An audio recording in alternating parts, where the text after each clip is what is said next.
The next lesson we're learning here in this surah as we go on is, whatever Allah has to say, the time for you and me to react is not a lot of time. There's a state of emergency. We need to act quickly because the dawn of our life has set upon us. The sunset of our life is at bay. It's around the corner. So we need to act now. It's this idea of time running out, the timer ticking away. That's being captured in just the words Al-Asr. So this last benefit of this oath is a sense of urgency.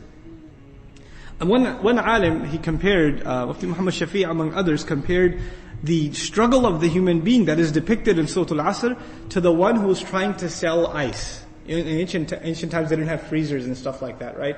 So the ice vendor, he doesn't have a lot of time, and it's melting away. And he has to make use of these sales and get the product out to the customer in a certain time, and if that time goes away, then all of that effort is gone to waste. So he has this sense of urgency to accomplish what he needs to accomplish. Commonly, the last ayah of Surah Al-Asr is understood as having 4 components. Of course, it's very easy to see that. إِلَّا الَّذِينَ آمَنُوا, number 1, وَعَمِلُوا الصَّالِحَاتِ, number 2, وَتَوَاصَوْا بِالْحَقِّ, number 3, and وَتَوَاصَوْا بِالصَّبْرِ, number 4. 4 conditions. The first condition being those who believe, those who act righteously or do righteous deeds. The third being they enjoin to the best of their ability and to counsel one another with truth, and then also doing the same with perseverance. These are the 4 conditions that are mentioned. But one of the things we're going to learn today as part of the overview is that these 4 things are actually one thing. They seem like they are 4 things, but they are lazim wa malzoom. They are necessarily connected to each other. They are actually inseparable. And actually all of the rest is the fruit of the first. Iman. The first thing that's mentioned is Iman. And then there are 3 other things mentioned. But what we're going to learn is, if one really has Iman, then the next 3 things are naturally bound to happen. They are bound to happen. And if those things don't happen, guess what's missing?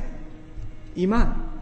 So if one wants to check if they really have Iman or not, they can check by the minimal standard of Iman set by Surah Al-Asr. What are the consequences of Iman? What happens right after Iman? عَمِلُوا الصَّالِحَاتِ تَوَاصِي بِالْحَقِّ تَوَاصِي بِالصَّبْرِ. If those things aren't happening, then there's something missing in Iman.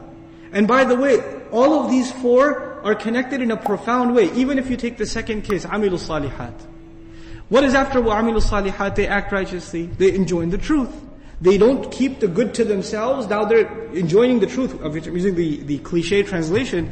The idea of it is to get the truth to others. Tell others to do good too. In other words, if you are truly doing good, it is impossible for you to keep it to yourself. It's impossible. A necessary consequence of that will be you will have to share it with others. That is part of goodness. And then when you do enjoin the truth to others, you will get people that respond to you, and you will get people who hate what you have to say. And when you get people who hate what you have to say, you will necessarily need to develop what? Sabr. You're going to have it. It's a necessary, these are all connected things. One leads to the other, to the other, to the other. And we'll explore more of that as we continue, inshallah ta'ala.